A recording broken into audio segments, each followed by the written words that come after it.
G fair and square کے ساتھ میاں سیف الرحمان رستم زماں پارک. رستم زماں پارک نے، ویسے رستم زماں ہی ہیں وہ، مطلب پورا زمانہ ان کا مترف ہے، ان کی پیشین گوئیاں کا، ان کے افسانوں کا. اب ایک اور افسانہ، ایک اور پیشین گوئی نوسٹراڈیمس بنے ہوئے ہیں، انہوں نے وہ پیش کر دیا ہے. یا تو وہ درست سے زیادہ تحفظ چاہتے ہیں، یا پھر ایک اور افسانے میں لوگوں کو الجھا رہے ہیں اور ان سے کوئی ان کی ہمدردیاں حاصل کرنے ہیں. اور کتنی ہمدردیاں حاصل کرنی ہیں؟ کہ 100/100 مارکس لینے ہیں الیکشنز میں، 2/3 سے بھی نہیں رجیں گے مجھے تو لگ رہا ہے یہاں. اب وہ انہوں نے کہنا شروع کر دیا جی کہ عید کی چھٹیوں میں، اور ان کے بھی چاہنے والے جو دفاعی تجزیہ کار اور غیر دفاعی اور اوفینسو اینڈ ڈیفینسو تجزیہ کار، جو وہ پہلے تو میں ان پہ بات کر لوں. جو دفاعی تجزیہ کار یا ایک سروس مین کی تنظیم بہت ببانگ دہل دعوے کر رہی ہے، انہیں اور کسی سویلین سے ہمدردی ہونا ہو، کم سے کم آرمی پبلک اسکول کے بچوں سے تو انہیں ہمدردی ہونی چاہیے.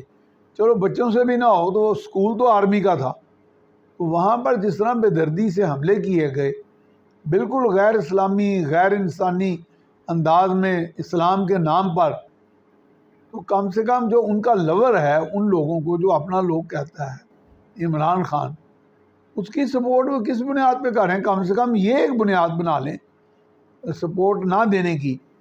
سپورٹ کرنا، لو کرنا، نہ کرنا وہ ایک علیحدہ بات ہے، لیکن کچھ تو بنیادیں ہوتی ہیں. میں تو ویسے کہتا ہوں کہ لائکس اینڈ ڈس لائکس کے پیچھے کوئی ریزن نہیں ہوتا، لیکن یہ تو عمران خان کے کیس میں بالکل ہی ہو رہا ہے. یہاں بالکل اطلاق ہوتا ہے اس بات کا کہ لوگ کہتے ہیں جی برا ہے، طالبان کو پسند کرتا ہے، ان کو اپنے لوگ کہتا ہے، ان کے قتل قتال کو بھی وہ ایک جسٹیفائڈ ایک ایکٹ سمجھتا ہے، تو اینڈ وی اسٹل لو ہم.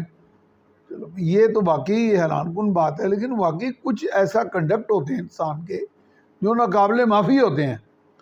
معصوم انسانوں کے اور بچوں کے، اور وہ بھی مسلم بچوں کے، مسلم قاتل جو اور غیر مسلموں کا کچھ بھی نہیں بگاڑ سکے، ماں سوائے کہ وہ جو فتح افغانستان ہمیں ابھی تک ہضم نہیں ہو رہی، اور ابھی تک انہوں نے 90-95% صرف مسلمان بھی مارے، وہ بھی نہتے.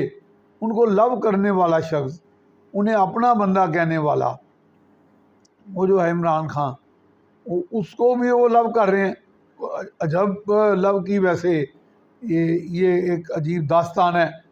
بہرحال اب مجھے تو یہ لگ رہا ہے کہ وہ جو ایک ٹرنک سا پہن کے منہ پہ اور سر کے اوپر بالکل بلٹ پروف یا بم پروف بھی ہے شاید وہ، یا اور کو آسمانی بلا پروف بھی ہوگا شاید، وہ پہن کے جب نکلتے ہیں زماں پارک سے اور کورٹس میں پیش ہوتے ہیں، بڑا سین ہوتا ہے، بڑا کوئی ڈرامہ ہوتا ہے. میرا خیال ہے پرانی جنگ و جدل سے بھرپور شاہکار سیمسن اینڈ ڈلیلا کی فلموں میں یہ سین نہیں ملتے تھے دیکھنے کو. مجھے تو لگتا ہے وہ جو ٹین یا ٹرنک وہ جو بلٹ پروف پہنتے ہیں منہ پہ، انتہائی بزدلی کا مظاہرہ کرتے ہوئے دنیا کے کسی طور بھی، کسی ریشنیل پر، کسی ریزن پر آپ اس کو بہادری نہیں کہہ سکتے. میں مانتا ہوں اندر سے کوئی ہزاروں لاکھوں میں ایک بہادر ہوتا ہے، لیکن ظاہری طور پر تو بہادر ہو جائیں. آپ تو ظاہری طور پر بھی بہادر نہیں. مجھے کوئی مار دے گا، میں مر چلا ہوں، میں مرن لگا ہوا، مرن تو پہلے ہی مرنا. کہاں کی بہادری ہے؟ مرن تو پہلے ہی، حال تک نہیں مرے کوئی. اللہ نہ کرے وہ مرے اس طرح بے دردی سے، کوئی انہیں مارے. اور کون انٹرسٹڈ ہے انہیں مارنے میں؟ میرا نہیں خیال کوئی انٹرسٹڈ ہے. مار کے تو کوئی غدر ہی مچے گا.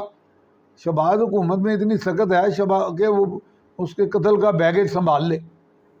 اس وقت تو جو ایک کائنات کا ہماری اس ملکی کائنات کا جو سب سے بڑا طاقتور ادارہ ہے، اس کے اندر جو حساس ادارہ ہے، اس کے بارے میں شہرت ہوتی تھی کہ اسیسینیشنز کراتے ہیں، وہ نہیں متحمل ہو سکتا وہ بیگیج برداشت کرنے کا.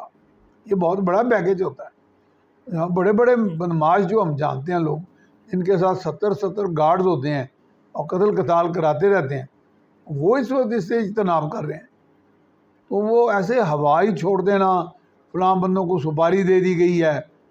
تو میں وہ بات کر رہا تھا، وہ جو ٹرنک پہن کے بلٹ پروف، بم پروف، آسمانی بلا پروف وہ عدالتوں میں یا مختلف جگہوں پہ جاتے ہیں، وہ اب نوادرات میں یا متبرک نوادرات میں شامل ہو جائے گا. عمران لورز اس کو چوما کریں گے، اس کے ٹکڑے بکا کریں گے ایک ایک کروڑ پاؤنڈ کے، 10 کروڑ پاؤنڈ کے. تو یہ عجب تماشا ہے بھائی.